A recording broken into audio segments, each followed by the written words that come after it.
Om Swastiastu. Umat sedharma yang saya kasihi, dalam video ini saya akan berbagi tentang tradisi nebusin ya. Nah, kita sebagai masyarakat Bali yang berkeyakinan ya, yang memiliki keyakinan, ketika ada salah satu keluarga kita sakit berkepanjangan tidak kunjung sembuh, diobati secara medis, kita akan mulai curiga. Biasanya kan begitu, ada sesuatu yang lain di balik sakit yang diderita oleh sanak saudara kita. Karena ada dirasa lain, nah kita punya inisiatif secara keyakinan untuk menanyakan kepada jero balian kan gitu, atau jero tapakan Indonesia mungkin kepada Mbah Dukun gitu, menanyakan penyebab kita punya sanak saudara yang sakit berkepanjangan. Nah, singkat cerita, jero tapakannya bilang, penyebab sakit berkepanjangan itu karena atmane metegul di puro dalam, kan begitu. Nah, supaya sembuh, minta ditebus dengan melepaskan bikin upacara penembusan, lalu melepasnya di puro dalam, kan kayak begitu. Nah, karena merupakan sebuah keyakinan, masyarakat Bali akan mempercayai itu, lalu membuatkan upacara dengan melepaskan ayam di sekitar puro dalam. Nah, itu di puro dalam saya di Sulawesi, saya sering ada lihat ada ayam lepas itu di dekat puro dalam. Nah, itu tanda-tanda orang sudah melakukan penembusan akibat di keluarganya itulah keberbohan, kesakitan berkepanjangan. Nah, singkat cerita, berdasarkan informasi di Facebook, katanya ada teman-teman mengatakan sudah melakukan upacara penembusan, kok tidak sembuh-sembuh, sakitnya tetap aja, tidak ada perubahan ya. Nah, kenapa kok bisa demikian padahal sudah melakukan upacara penembusan? Nah, ini di pemikiran saya muncul di balik upacara itu kan ada nilai filosofinya. Kalau dengan upacara tidak sembuh, kenapa tidak menerapkan filsafatnya? Nah, itu. Nah, untuk mengetahui dari segi filosofi, saya terangkan dulu ini tentang pura dalam, Sang Yang Atmo Metegul. Pura artinya tempat, dalam di dalam ya, menunjukkan di dalam diri kita, tempat di dalam diri kita ada Sang Yang Atmo ya. Sang Yang Atmo inilah dikatakan metegul. Lalu siapa yang menegul, apa yang menegul, apa yang mengikat? Nah, untuk mengetahui jawabannya, apa yang mengikat Sang Yang Atmo yang membuat kita sakit berkepanjangan, itu tiada lain adalah ditunjukkan oleh makna dari kata ayam. Ya, kata ayam bila dibalik menjadi maya. Dalam hal ini yang mengikat Sang Yang Atmo atau yang menutup sinar suci Sang Yang Atmo ada kekuatan maya Tuhan. Kekuatan ilusinya Tuhan ya. Tuhan punya kekuatan ilusi yang memungkinkan Tuhan itu tidak terlihat oleh mata kita. Walaupun seandainya Tuhan ada, kita tidak bisa melihat karena ada kekuatan ilusi Tuhan. Nah, kekuatan ilusi Tuhan, maya Tuhan itu adalah triguna ya. Triguna itu kekuatan ilusi, maya Tuhan yang menutupi Tuhan. Nah, di antara kekuatan maya Tuhan ini yang disebut dengan triguna itu, sekiranya bagian yang paling berperan mengikat Sang Yang Atmo adalah guna tamas ya. Guna tamas inilah yang mengikat, sebenarnya tidak mengikat dia. Guna tamas itu melekat pada memori bawah sadar di pikiran kita. Nah, itu memori tentang duniawi itu semua mengandung guna tamas. Semakin banyak memori di pikiran bawah sadar, kekuatan guna tamas itu semakin kuat mengikat, menutupi sinar suci Sang Yang Atma di dalam diri kita. Memori yang tebal yang penuh dengan guna tamas itu bagaikan mendung di langit.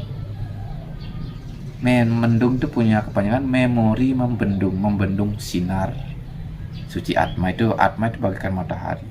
Memori itu akan menutup. Nah, sehingga pancaran dari Sang Yang Atma tidak keluar, dia bagaikan sinar matahari tutup mendung. Nah, bagaikan matahari tutup mendung, tentu tanaman itu tidak ada gairahnya. Bagaimana tanaman kalau tanpa sinar matahari, kan kurang bagus. Begitu juga memori menutup Sang Yang Atma, itu membuat ini tidak ada pancaran energi Atma ke seluruh tubuh yang buat loyo.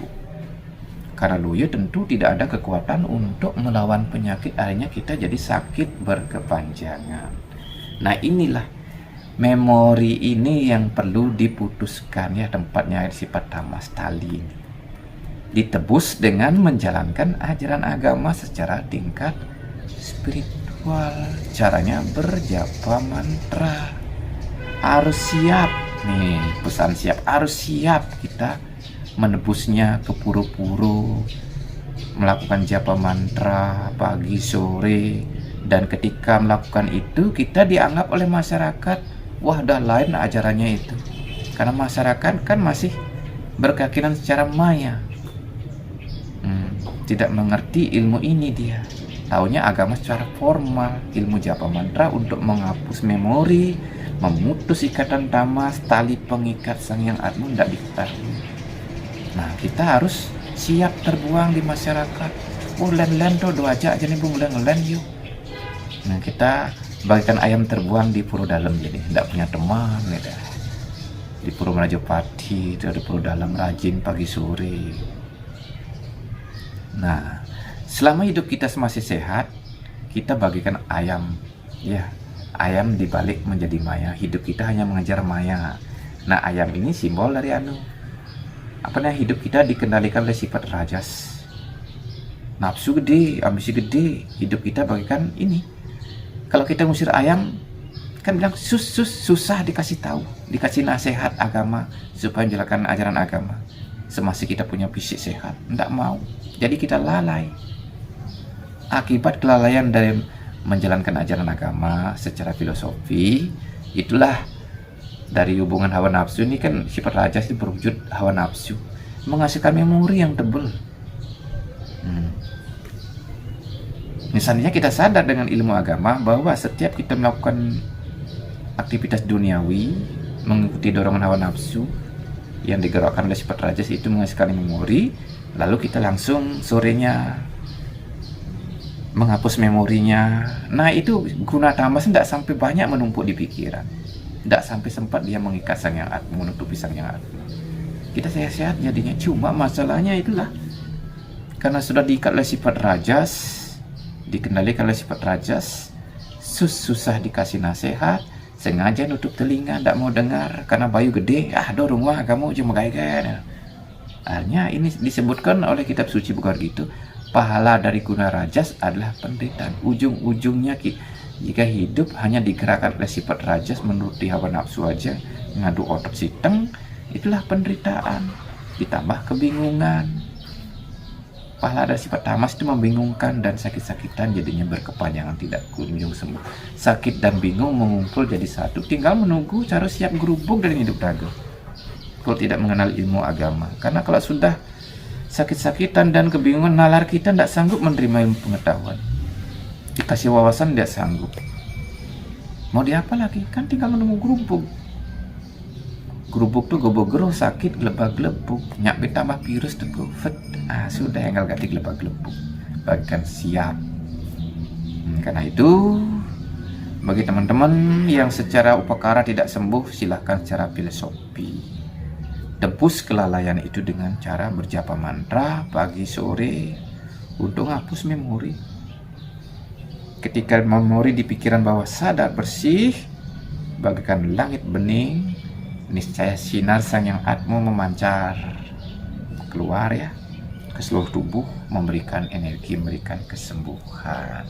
Penyakit-penyakitnya itu akan dibakar, dinetralisir oleh sinar suci Sang Yang Atma. Kan orang tua kita bilang bahwa obat itu ada dalam diri kita. Nah, obat sejati itu Sang Yang Atma. Nah, supaya Sang Yang Atma menyembuhkan diri kita, sinarnya beliau ini, Atma yang bersinar terang di dalam hati kita, jangan ditutupi dengan memori. Bersihkan memori sebelum Anda sakit berkepanjangan, bersihkan memori sehingga pancaran atma ini keluar. Adanya penyakit akan dinetralisir, tapi bukan berarti baru ada obat abadi dalam diri kita Sang Hyang Atma kita sengaja minum racun juga tidak dibenarkan. Sang Hyang Atma tidak mampu itu, dibiarkan orang meninggal jadinya. Nah itu makna dari penebusan, tebus kita harus siap kita terbuang di masyarakat. Kok ngoleh-ngoleh aja. Nah, kalau kita turuti masyarakat yang masih seger-oger gitu, kita yang sudah sakit loyo-loyon gini, keok kita. Nah kalau kita sakit, teman apa bisa menolong? Enggak, paling teman sayang pada kita ciptanya kalau kita sudah jadi mayat. Nah kita diangkut rame-rame. Kalau kita loyo-loyoan, mereka enggak peduli kita. Paling diajak minum-minum lagi, biar apa sempoyongan, plus sempoyongan ya sudah, ketawa-ketawa mereka. Karena itu kita harus siap terbuang dari masyarakat. Sing ngajak metimpel tulen jen itu sok suci jen itu gue bakal bertaruh kali itu. Sing diajak minum-minum gitu jadinya.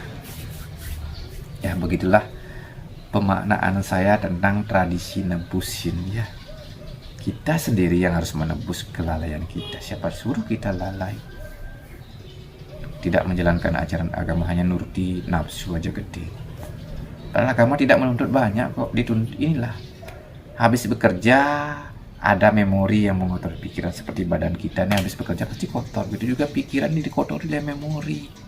Dari segala aktivitas kerja yang kita lakukan itu mengotori deh. Ya hapus saja secara blog-blogan. Ucapkan aja mantra berulang-ulang, gosok. Itu memorinya akan terhapus. Sehingga pikiran kita kalau tidak bening paling tidak seperti awan putih. Kalau awan putih kan masih tembus sinarnya gitu. Daripada awan hitam mendung tebal jadi beku, belok, kukuh. Itu kalau sudah beku, belok, kukuh, membeku dah, tidak mencair, kita punya ide-ide sendiri. Maka dari itu kalau terlalu beku tidak mau berubah juga, maka hidup diberikan ujian. Ada geledek, ada yang ngeledek, dipanasi hidup kita, diledek, dibilang gini gitu. Wah, tujuan biar apa? Tambah mencair, tambah encer, kayak begitu. Oke teman-teman umat sedharma, itulah sekilas pintas makna dari nebusin yang dapat saya informasikan kepada umat sedharma sekalian. Jika apa yang saya katakan bisa dimengerti, dipahami, silahkan jalani. Jika ada apa yang saya katakan tidak berkenan di hati para pendengar sekalian, saya mohon maaf yang sebesar-besarnya. Di akhir cerita, saya ucapkan Parama Santi, Om Santi Santi Santi.